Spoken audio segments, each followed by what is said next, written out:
condolences, as did the Prime Minister, to the families and friends of the people who perished during the passage of Hurricane Irma. Madam Speaker, we were spared the ravages of that particular system, but sometimes when you look at what happens around you, you ask yourself, are we not creating systems of our own? But that is for another show. Madam Speaker, youth development, as we know it, is something that has been on the front burner of every administration for the past 2-3 decades. And so when the Prime Minister comes in here this morning, Madam Speaker, with yet another initiative funded by the Caribbean Development Bank to provide avenues for young people to express themselves, it is something I believe we have a collective responsibility to support, not just the people in cabinet, but even the members of parliament on the opposition side. Madam Speaker, today we are here to borrow again. And in my 5 to 6 years in this honorable house, there is no other or no activity, no proposal has generated more debate and conjecture than when it comes to borrowing. I remember when I was on the other side of the parliamentary divide, Madam Speaker, and we came here to do these procedural things, to borrow money to fund projects and to fund the budget. We were chided, we were castigated for doing so. And Madam Speaker, at the time, people who are ministers today saw it as acts of irresponsibility that we had to borrow.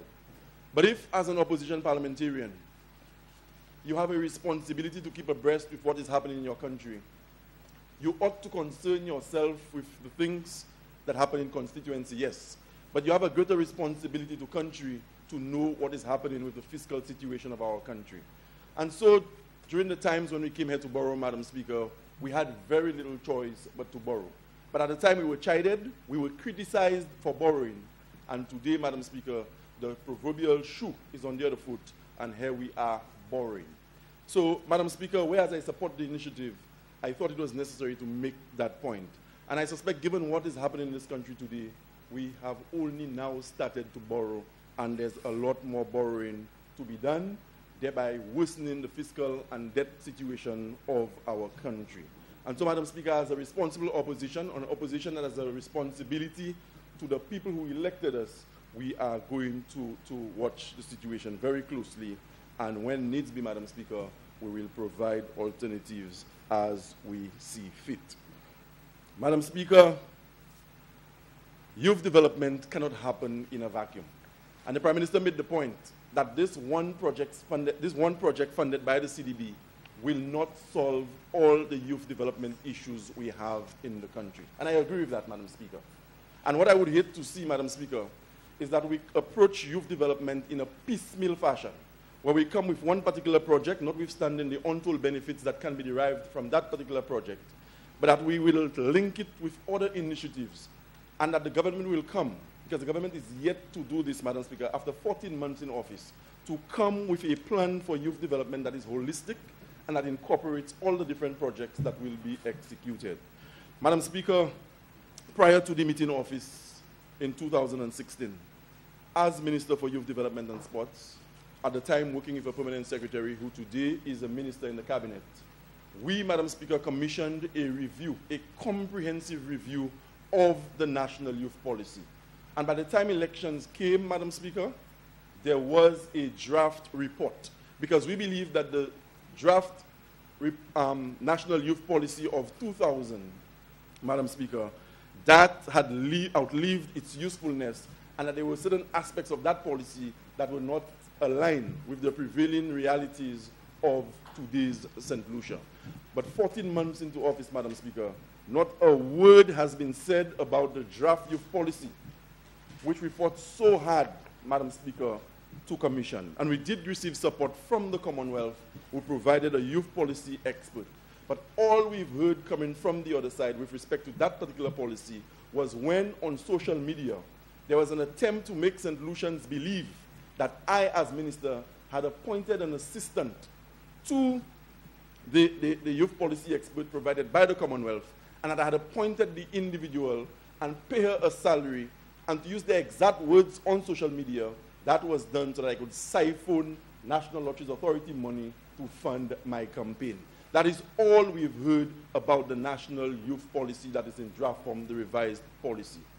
And Madam Speaker, yes, there's a heavy crime prevention component, policing component to it, but we have to do a lot more.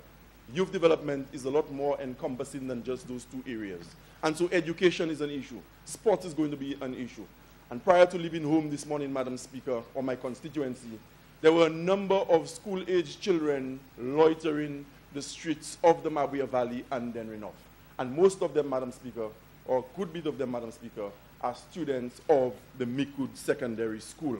And I heard the Minister for Education in the news trying to provide justification for the situation that arose at the Mikud Secondary School. Madam Speaker, as a parliamentary representative, as a trained educator, and as somebody who has occupied the corridors of government for some time, I found that particular excuse to be lame and unacceptable, Madam Speaker.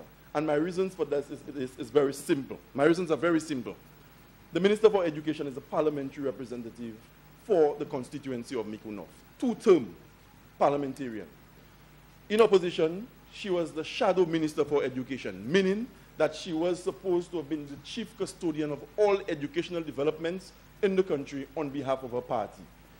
She is into her second year, Madam Speaker, as the Minister for Education. And as I said earlier on, she's the parliamentary rep. It should not take the reopening of school for that minister, Madam Speaker, to have been made aware of the gravity of the situation at the Mikud Secondary School. So that today, Madam Speaker, as I speak in this parliament, there are children at Old Lyon and at Richford who cannot go to school. And I was told that as recent as yesterday, something is being done. And then we come here, Madam Speaker, and we talk about youth development. It cannot be youth development in a vacuum. We have to look at all the facets, all the tentacles of youth development, and bring them together and approach youth development in a holistic way. But as I said before, Madam Speaker, I am an advocate of youth development, and any amount of resources put towards youth development in this country will always receive my support. So once again, Madam Speaker, I support the motion. I believe it is money that will be well spent, and I think it is a wise investment on the part of the government to put money in the direction of young people. Thank you, Madam Speaker.